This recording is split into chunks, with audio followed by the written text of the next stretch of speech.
Hi guys, we're at the end of week 35 of taking 100 milligrams of sertraline to treat PPPD and CPTSD. Haven't been too bad this week really, can't complain. I've been doing quite a lot of stuff. I was out last night, didn't get back until 3 o'clock this morning, so I'm pretty tired. My boyfriend's in a band and they didn't finish playing until 1 in the morning. And I was up dancing and stuff like that. So, and I was okay. I didn't feel anything last night at all. The only time I felt it is when, towards the end of the evening, when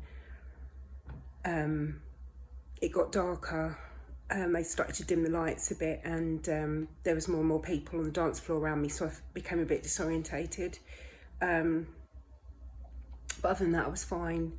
I've realised a couple of things this week.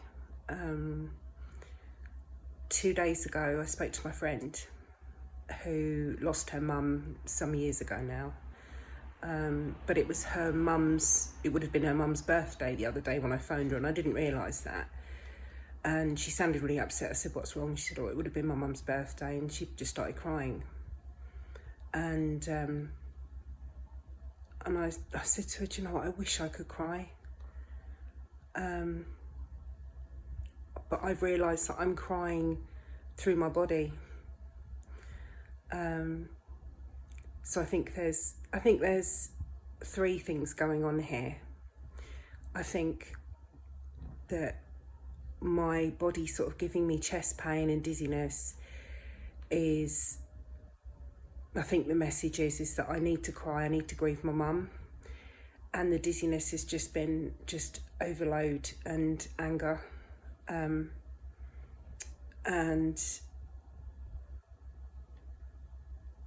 anger towards myself really, because I've not really ever cherished my body. I've not looked after myself. I've always put everybody else first. So Sonos Theory, I really believe, is right, that we've got repressed rage. Not all of you will get that. Some of you won't buy into that idea at all. But as I said to you in my last video, you know, I'm a cancer survivor, guys, and I didn't even have a brain MRI. I had an MRI on my ears because they found that the vaccine did do something to my inner ear. But what's kept this dizziness chronic and this like nervous system so stimulated for so long is because my nervous system was already in high alert when it happened to me, when I got the PPPD. So I didn't, you know, I'm not somebody who's a hypochondriac. I don't really have health anxiety per se. But, you know, there are some people that just really want the doctors to find something wrong with them to explain and fix the problem, when actually there's so many things that I've kind of had a lot of aha moments this week. And it's sort of been creeping up on me over time, awareness of what's going on. Because the messaging out there can be very confusing, and you have to look within and think, okay, what happened to me just before this all started? Have a real good think about that. What was it that happened to you just before it started? Did you have a lot of stress? Did you lose somebody? Did a relationship break down? Did something traumatic happen to you? Be real about it and actually say to yourself, okay, well, you know, there are sayings, you know, like old sayings, you know, I feel sick to my stomach, and, you know, if to describe a feeling, you know, like an emotion, he makes me sick to my stomach, or, you know, it's the body does produce these symptoms. That's what psychophysiological is. It's the body's reaction to an emotion. And like when we're embarrassed, we blush. When we're nervous, we feel sick, you know, or our heart beats quickly. Come on, just think about this. Think about it. I don't need any convincing at all. I'm just, you know, it's just taken me a long time to accept this is what's going on. And fear is keeping it going. And actually, what I need to do is I need to do two things. I need to stop using the massager, because whilst I'm using this massager, although it's comforting me, it's not allowing me to accept. Now, acceptance is the key here. That's what's getting people better. Understanding what's happening to you is really important. That's the most important thing you can do, is understand in your gut, like look at the situation, like I just said, what happened just before this started, and once you're aware of that, you think, okay, let's drop the other medical, like the constant need to find an answer. Because if you've been given a diagnosis of PPPD or MDDS, they're just symptom-based diagnoses. They're not actual, they're just describing what we're feeling. And they have no known cause. And, the doctors just help you manage it, because it's something that it's not a purely physical thing.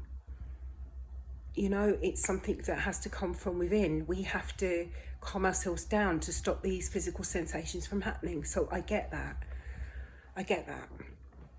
But acceptance is really a willingness to accept the sensations in your body that are happening right now without trying to run away from them or change them. And that is so hard. That is so hard, because the symptoms can be overwhelming. But we need to think about it, none of these symptoms have ever killed us, have they? Just need to find a way of working through it. And I need to find a way of stopping using the massager. Now, I had the brilliant idea of doing my own VRT, and by buying an old PlayStation and getting some of my favourite games on that, and trying to be distracted enough to sit down, focus on what I was doing, to stop myself from feeling the sensations, or to be able to tolerate being sat on my sofa for long periods of time. And that it did work for a while, but it needs to be consistent. It needs to be more often than I'm doing it. And because I'm working now and I have other commitments with the horses and things like that, it's not always possible. And my console is attached to the main TV, and my partner will want to watch TV. He won't want to watch me playing games. So I need to find a way to soothe myself whilst I'm in these phobic positions. I was watching one of Yonique's recovery videos with Anurag, and he was mentioning how, the tools that he was given by a nervous system coach to help him recover. And he said there was, it's really underrated. Something that he was doing was just taking his hand and placing it on his heart, and actually being mindful, feeling the warmth of his hand on his chest, and sort of describing how he felt and soothing himself, and also the back of the neck, like supporting the back of his neck and feeling the warmth of his hand on the back of his neck, because that's like the sort of thing that a mother would do to her child, to support the head, to support the neck. So I'm going to start sort of trying to do that, but it is hard, because it's so uncomfortable. But it's just, we need to find the eye of the hurricane. It's like the symptoms are like this hurricane that's just swirling round and round and round. But if we can find the centre of it, the eye of the storm,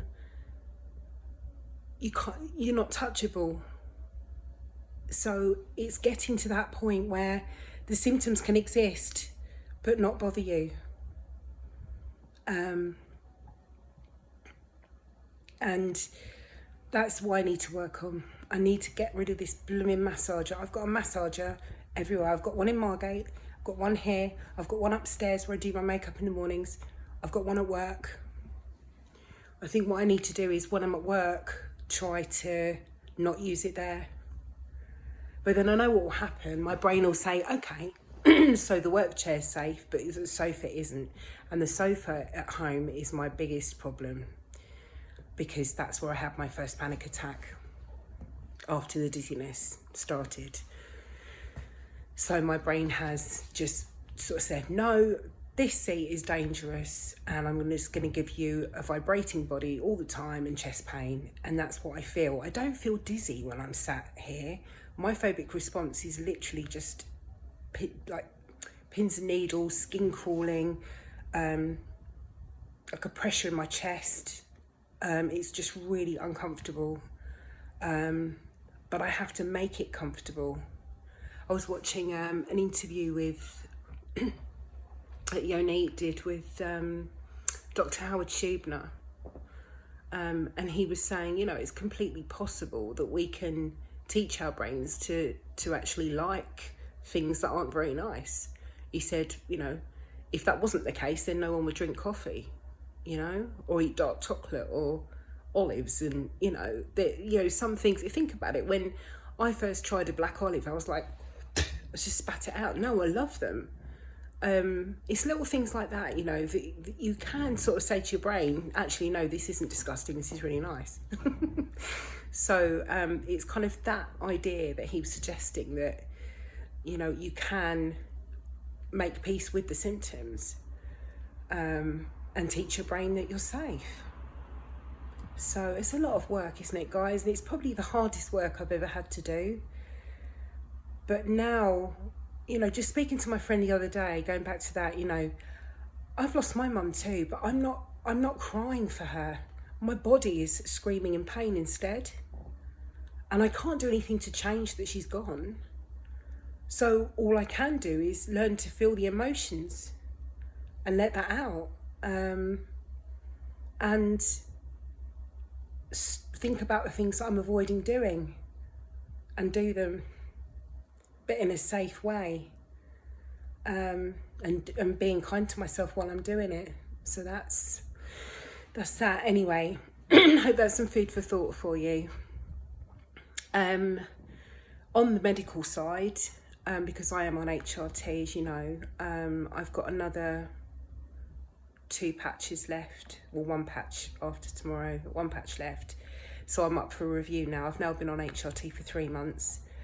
I'm not really sure that it's done anything. I'm not really sure that any of the symptoms I was getting were related to hormones, although I know stress does reduce estrogen, and estrogen blocks cortisol, so I think it's a good idea that I stay on them. And I'm at that age anyway that it would benefit me to stay on them. But anyway, I'm going to speak to the doctor tomorrow, try and get an appointment for this week or next week, and discuss the HRT, and also discuss perhaps going up to 125 milligrams of sertraline, just in case that little bit extra does make a difference to me. You never know. But I know that I'm not relying on external fixes, that I have to do this myself. And I've just got this phobic response has to be unlearnt. This weird brain pattern I've developed, this maladaptation, needs to be reversed. But it's totally doable, guys. I mean, there are people that have a stroke and they can't talk and they can't walk, and they learn to talk, walk and talk again. The human body's an amazing thing. We just need to trust in it a little bit more. And when our mental health is so fragile, we're in a state of hyperarousal or hypoarousal, our thinking brain goes offline and our rational brain is not working anymore. And all we're doing is thinking about how we're feeling every day. And that's not good, because it's becoming hypervigilant. We all have sensations in our bodies that are part of us. But because our brain's in protection mode, it's misunderstanding these sensations and thinking that they're dangerous. So anyway, it's not for everybody to accept this, but guys, I think we kind of have to now. If you've had a full medical workup and the doctors have still come back with, oh, well, we think it might be this, or they're still searching for some physical cause, then I think it's time that you just accept that this isn't actually a physical problem. It feels like it, of course it does, but you know, it's like feeling butterflies in your stomach. I mean, what's that? That's when you've got to make a presentation at work, you get butterflies. That's completely normal response. So just have a think for me. Just have a think about what got you into this in the first place. Go back in time, have a think about it. I don't think you need to go through all the traumas from the past, you know, I don't think that helps at all. But just realising what started it is important for you to then understand, okay, I understand now, this is why I'm experiencing these symptoms. It's nothing to be afraid of. It's actually quite a normal thing. If I'm not feeling feelings properly, they're being expressed through the body. That is somatization, and that is common with PTSD. Okay, anyway, I hope you're doing all right. I am absolutely shattered. I'm working tomorrow. I'm covering for someone. I've got a busy week. I've got to look after the horses Tuesday, Wednesday, and then I'm working again Thursday, Friday, and then I'm off to Margate. Or actually, no, Friday night I'm going to another one of my other half's gigs. So that should be a good night. Just trying to live as normally as I can, but whilst I'm using this blooming massager, I'm not going to get better because I'm not accepting it, am I? I'm fighting it, which is a completely natural thing when we're feeling these feelings. It's just not nice. But anyway, I'm repeating myself now. It's just been a bit of a wake-up call this week. Anyway, love you and leave you, and I'll see you on Sunday.